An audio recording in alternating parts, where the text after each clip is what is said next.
फौजी भाइयों जय हिंद। मैं Raj Vishwakarma financial consultant Sharma enterprises के इस फौजी पाठशाला चैनल पे आप सभी का स्वागत करता हूं। और इस फौजी पाठशाला के यूट्यूब चैनल पे बहुत सारी इंफॉर्मेशन सिर्फ डिफेंस से रिलेटेड शेयर होती हैं जो उनके बेनिफिट्स के लिए होती हैं। तो अगर आप पहली बार इस चैनल पे आए तो इसको सब्सक्राइब कर लीजिए, जिससे कि आपको इससे रिलेटेड आपको इंफॉर्मेशन मिलती रहे जो आपकी लाइफ में वैल्यू ऐड करती रहे। आज अगर हम बात करने वाले हैं कि एक विशेष सब्जेक्ट पे जो 2023-24 असेसमेंट ईयर का बजट आया, जिसमें टैक्स स्लैब के रिलेटेड हम बात करेंगे जो आपसे ज्यादा रिलेट करती है। बेसिकली अगर देखा जाए टैक्स में तो 5 गवर्नमेंट ने बड़े बड़े बदलाव किए हैं। पहला है डिडक्शन से रिलेटेड उन्होंने किया है। सेकंड आता है उसमें टैक्स स्लैब में चेंजेस किए हैं।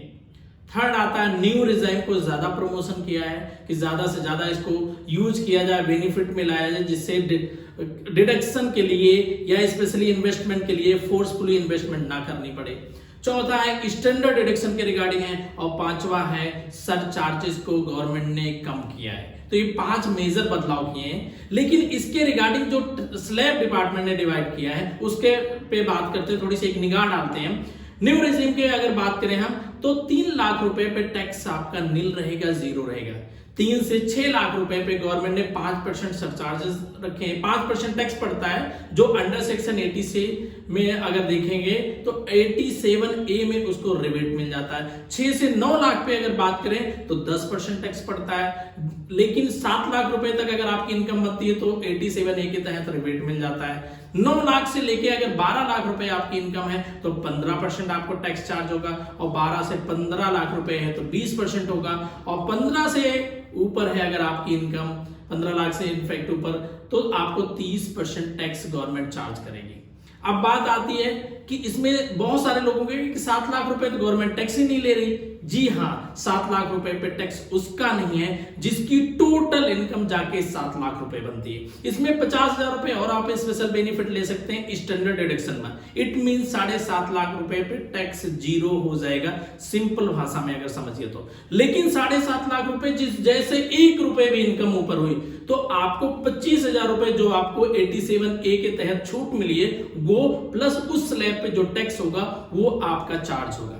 लेकिन अब एक सवाल आता है कि क्या न्यू रिजाइम हमारे लिए बेहतर है या ओल्ड रिजाइम, क्योंकि गवर्नमेंट ने तो ओल्ड रिजाइम का यहाँ पे बारे में डिक्लेयर ही नहीं किया, कोई बातें नहीं की ओल्ड रिजाइम में इनफैक्ट बात की।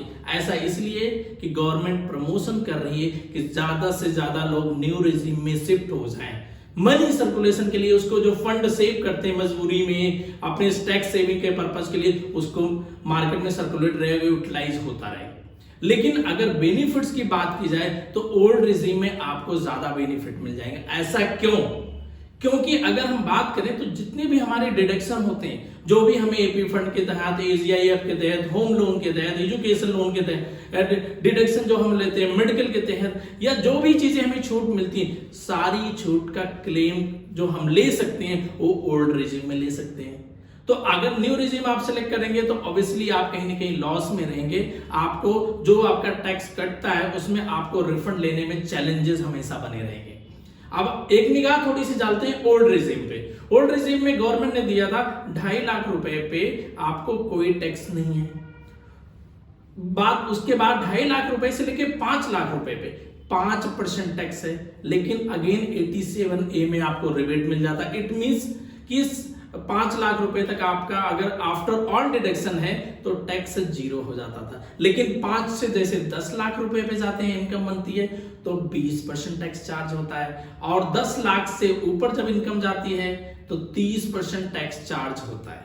लेकिन जब आप डिडक्शन बहुत सारे क्लेम करते थे कहीं ना कहीं वो उसका बहुत बड़ा बेनिफिट्स मिल जाता, जिसकी वजह से लोगों को बहुत अच्छे रिफंड क्लेम करने में बड़ा इजी हो जाता है। थोड़ा सा एज वेरिएशन की यहाँ पे बात करते हैं कि अगर कोई 60 से लेके 80 इयर्स तक का है एज में, जो सीनियर सिटीजन में है कुछ ज्यादा है, तो उनको 2.5 लाख रुपए से लेके 5 लाख रुपए पे 5% टैक्स है।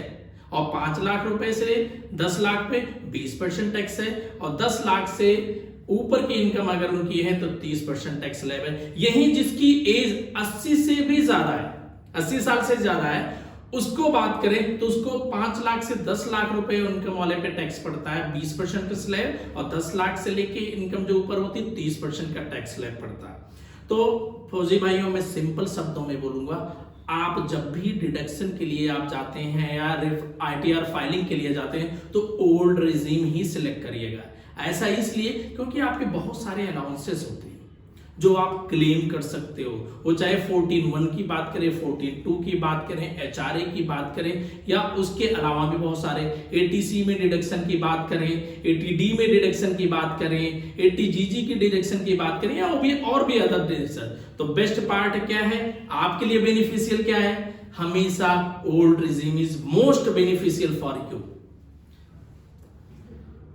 अगर मैं इन सारे टैक्स क्लेम के रिगार्डिंग बात करूं, इस बजट के रिगार्डिंग अगर बात करूं, और क्लियर अगर हम बात करें कि कंक्लूजन की बात की जाए, तो आपके लिए ओल्ड रिजीम ही सबसे बेहतर है, जिसमें बहुत सारे डिडक्शन का आप क्लेम कर सकते हैं, राइट। तो अगर आपका रिकॉर्ड भी पूछता है और अगर आप ITR फाइल करने के लिए भी जाते हैं तो उसमें ओल्ड रिजीम को ही सिलेक्ट करिएगा, जिससे कि आपको रिफंड लेने में बहुत आसानी पड़े, बहुत ज्यादा हेल्प मिले। अगर आपको ये वीडियो पसंद आई तो अपने भी बहुत सारे दोस्तों के शेयर करिए, क्योंकि स्पेशली ये वीडियो सिर्फ फौजियों के लिए ही बनाया जाता है। और फिर मिलते हैं अगले नेक्स्ट वीडियो में, जो लोन से रिलेटेड संबंधित वीडियो होगी कि कौन सा लोन किसको लेना चाहिए, कब लेना चाहिए, उसके रिगार्डिंग वीडियोस आपको मिलने वाली। तो जल्दी से लाइक एंड सब्सक्राइब कर लीजिए और शेयर करिए। तो मिलते हैं अगले नेक्स्ट वीडियो में, तब तक के लिए जय हिंद।